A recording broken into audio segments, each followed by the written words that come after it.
Assalamualaikum warahmatullahi wabarakatuh. Bertemu lagi di channel Dosen Berhijrah. Masih membahas tentang soal-soal persiapan CPNS 2021. Nah, pada video kali ini kita membahas tentang soal TIUHOTS yang paling sering muncul pada seleksi kompetensi dasar CPNS. Saya doakan semoga teman-teman semua yang menonton video ini diberikan kelancaran dan kemudahan hingga menjadi ASN tahun ini. Amin, amin ya rabbal alamin. Baik teman-teman, untuk soal kali ini kita masih membahas tentang kemampuan numerik yang kadang-kadang menjadi momok, namun juga kadang-kadang tentu menjadi bonus bagi teman-teman yang sudah mempersiapkan diri sejak awal. Nah, kemampuan numerik itu terdiri dari kemampuan berhitung, kemudian deret angka, perbandingan kuantitatif, dan soal cerita. Jadi ada kurang lebih ada 4 kemampuan yang dibutuhkan atau yang teman-teman perlukan untuk menyelesaikan soal pada kompetensi kemampuan numerik. Baik, tanpa berlama-lama lagi kita masuk ke contoh soal yang pertama. Baik, untuk contoh soal yang pertama, teman-teman silahkan baca. Andi membeli sepeda dengan harga 2.250.000. Kemudian 3 bulan kemudian Andi menjual sepeda tersebut dengan mengalami kerugian sebesar 20%. Berapakah harga jual sepeda tersebut? A. 2.050.000, B. 2.150.000, C. 2 juta, D. 1.800.000, E. 1.750.000 rupiah. Nah, sebelumnya tentu teman-teman harus mengetahui dulu bahwa jika soalnya menyebutkan ada kerugian sebesar 20%, tentu logikanya bahwa harga jualnya tentu lebih kurang atau di bawah dari harga belinya, ya. Namun kita lihat opsinya, ternyata semua opsi itu semuanya di bawah harga beli, yaitu di bawah 2.250.000. Nah, artinya apa? Semua opsi A sampai E memungkinkan. Jadi kita harus mencari kita harus mencari perhitungannya, ya. Baik teman-teman, untuk soal yang seperti ini tentu yang paling pertama yang harus kita tentukan yaitu dengan menentukan dulu harga beli, ya. Harga beli kita singkat sebagai HB. Harga belinya berapa di soal? 2.250.000, ya. Kemudian di sini ada persen kerugian, ya. Persen kerugian kita tuliskan sebagai persen R. Persen R, ya, artinya persen kerugian sebesar 20%. Kemudian yang ditanya berapa harga jualnya, ya. Anggaplah kita tuliskan ditanya harga jual, kita singkat sebagai HJ. Nah, baik teman-teman, untuk menentukan harga jual yang pertama tentu kita mencari dulu.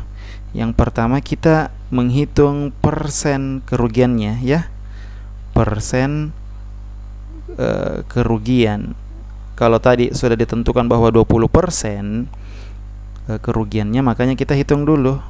Kita tuliskan 20% per, nah kalau persen selalu per 100, ya. Kalau persen itu artinya selalu per 100 dikali harga beli. Berapa harga belinya? 2.250.000.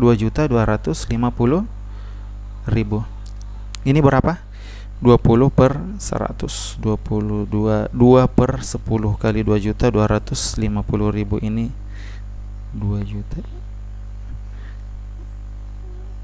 Ini 450.000, ya. Nah, ini baru kerugian, ya. Ini baru persen kerugian. Ini kerugian Andi menjual sepedanya. Artinya dia mengalami kerugian sebesar 20%, yaitu sebesar 450.000. Nah, kemudian untuk menentukan harga jual itu sama dengan harga beli dikurangi kerugian. Harga belinya berapa? 2.250.000 dikurang berapa kerugiannya? 450.000. Berapa ini? Ini sama dengan 1.800.000 rupiah. Berarti jawabannya yang D. Mudah ya teman-teman. Jadi untuk soal seperti ini tentu ada 3 komponennya. Yang pertama harga beli, kemudian ada kerugian, ataupun di soal lain bisa saja adalah keuntungan. Kemudian tentu kalau ada harga beli ada juga harga jual. Jadi konsepnya sederhana. Oke, bisa? Teman-teman bisa ya semuanya? Silakan dilihat dulu sebelum kita lanjut ke soal berikutnya.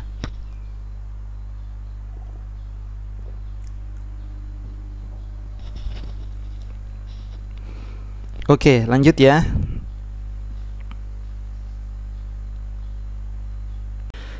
Baik teman-teman, kita lanjut pada soal berikutnya. Umur Risma 3/7 kali umur ayahnya. Umur ibunya 6/7 kali umur ayahnya. Jika umur Risma 21 tahun, maka umur ibunya adalah A. 36, B. 42, C. 45, D. 49, atau E. 54. Nah, untuk soal seperti ini juga sering sekali muncul ya. Jadi untuk soal perbandingan, terutama untuk perbandingan usia, itu seringkali muncul pada soal SKD CPNS. Nah, teman-teman silahkan dilihat dulu kira-kira berapa jawabannya untuk soal nomor 2 ini.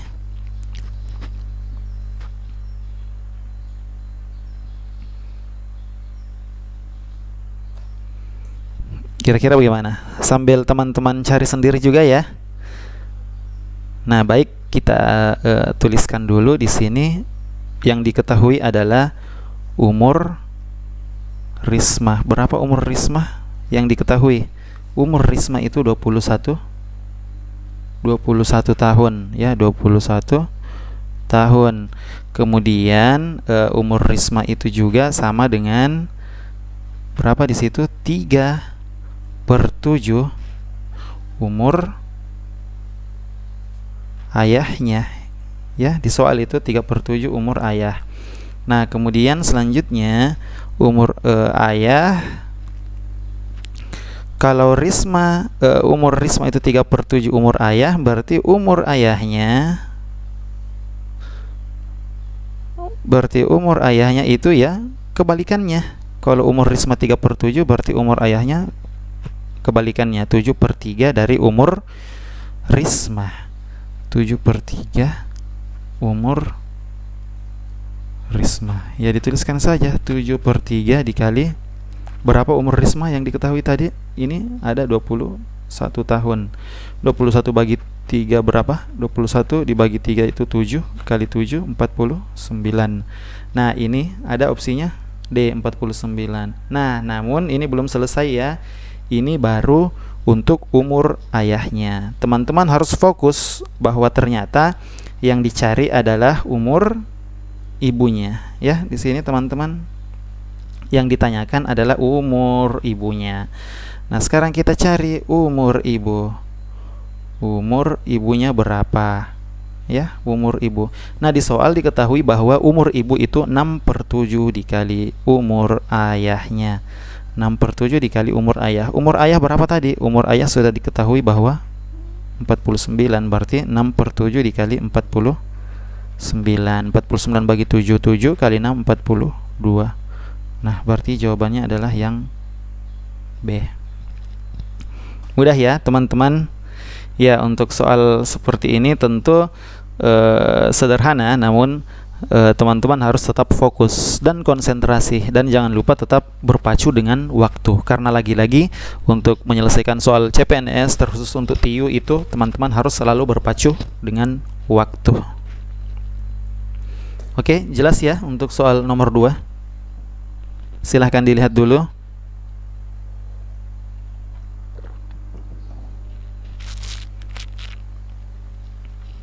Bisa?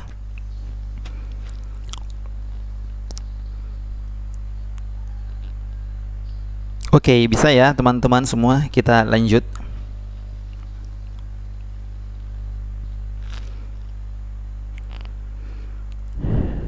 Oke, kita lanjut untuk soal berikutnya. Terdapat pakan ikan koi sebanyak 45 kg yang dapat dihabiskan oleh 120 ekor ikan koi dalam satu hari. Jika ditambahkan ikan koi sebanyak 160 ekor, berapakah pakan yang harus ditambahkan dalam 3 hari? A 60, B 45, C 120, D 135 atau E 180. Teman-teman silahkan dilihat dulu lalu coba dikerjakan.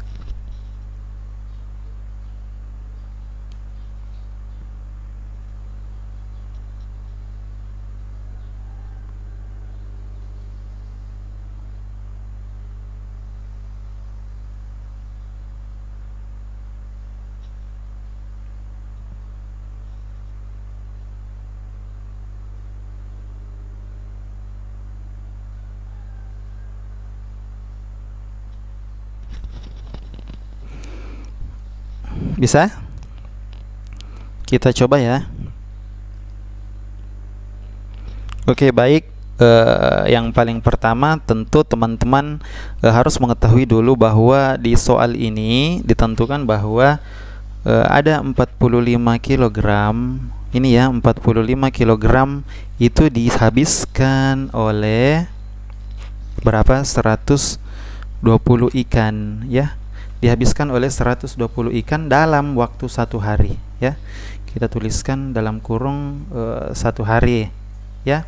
Kemudian pertanyaannya berapa pakan yang harus ditambahkan dalam waktu 3 hari. Berarti di sini kita tuliskan X ya, X kilogram itu dihabiskan oleh ikan koi sebanyak 160 ikan dalam waktu 1 hari ya.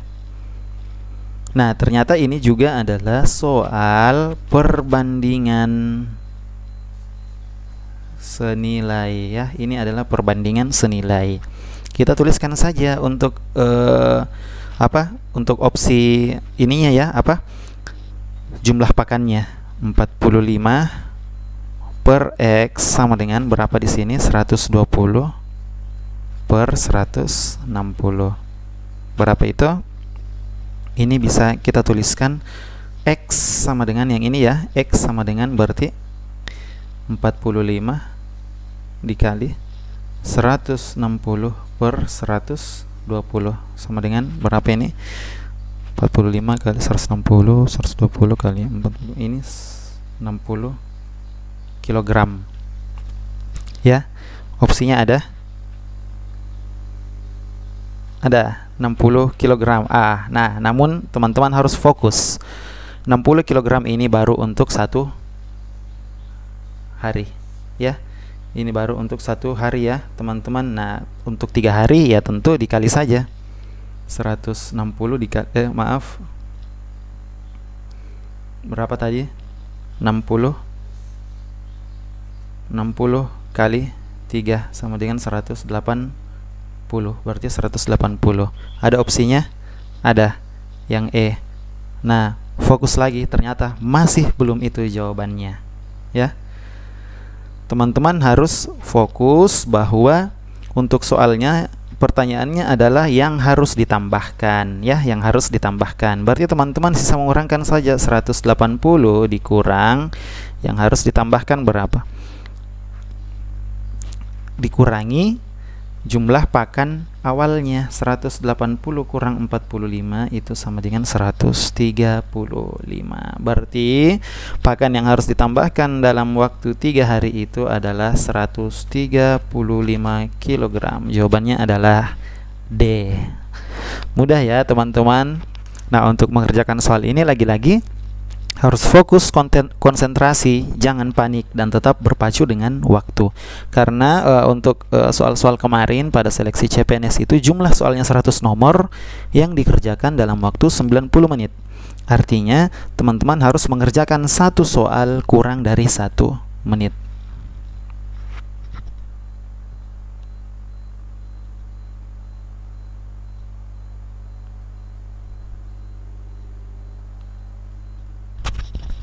Oke, silahkan dilihat dulu teman-teman sebelum kita lanjut.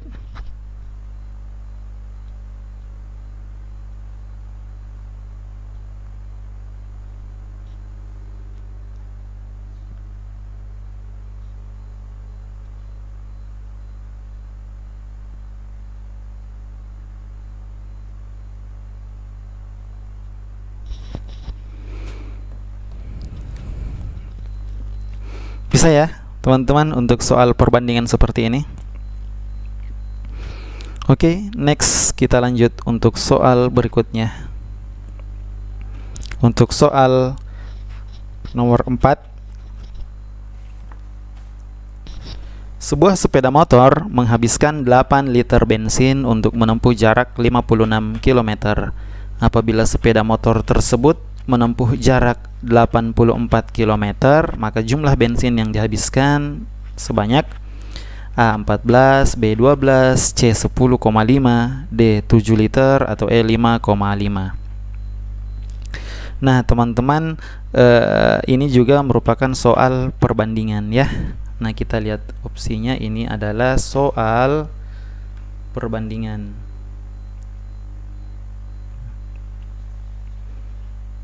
Ini juga soal perbandingan. Nah teman-teman bisa lihat bahwa untuk 8 liter itu bisa menempuh jarak 56. Nah kalau untuk menempuh jarak 84 kira-kira berapa liter?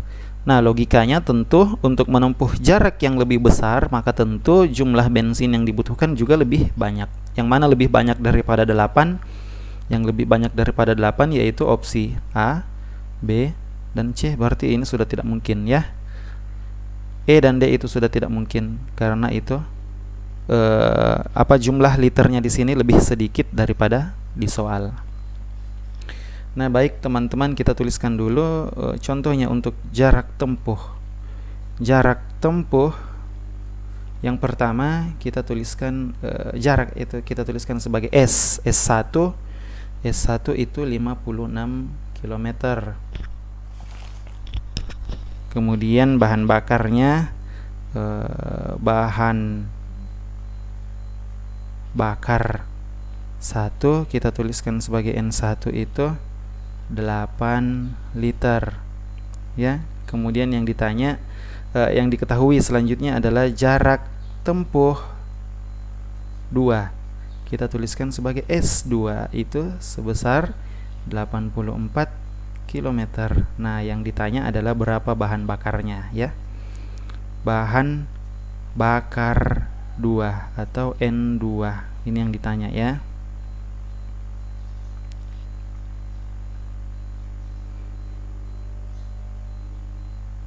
Ya. Nah, caranya tentu kita menggunakan lagi rumus perbandingan. Kita ambil ini jarak tempuh S1 per S2 itu sama dengan ini jarak tempuh pertama per jarak tempuh yang kedua, dan bahan bakar pertama per bahan bakar kedua atau N1 bagi N2. Ini berapa? Jarak tempuh yang pertama berapa? 56 dibagi jarak tempuh yang kedua berapa? 84 ya. Ini sama dengan N1 yaitu bahan bakar pertama berapa? 8 liter per bahan bakar yang kedua. Ini yang ditanyakan ya.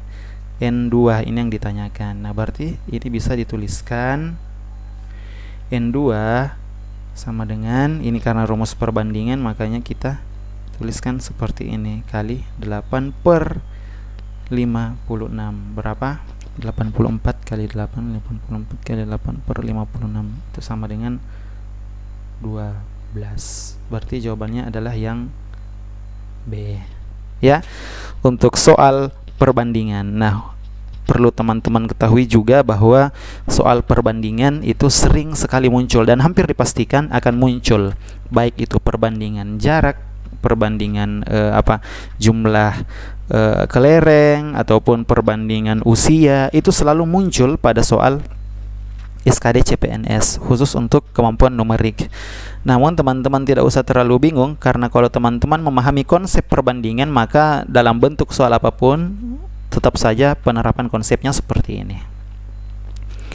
Oke, baik teman-teman, saya kira itu saja yang kita bahas pertemuan hari ini. Saya doakan semoga teman-teman semuanya yang menonton video ini diberikan pemahaman hingga diberikan pula kelancaran mengikuti SKD CPNS tahun ini hingga menjadi ASN tahun ini. Amin amin ya rabbal alamin. Saya kira itu saja video pembelajaran kita hari ini. Semoga bermanfaat. Jika teman-teman merasa video ini bermanfaat, silahkan di-share. Selamat berjuang, semoga sukses. Terima kasih. Assalamualaikum warahmatullahi wabarakatuh.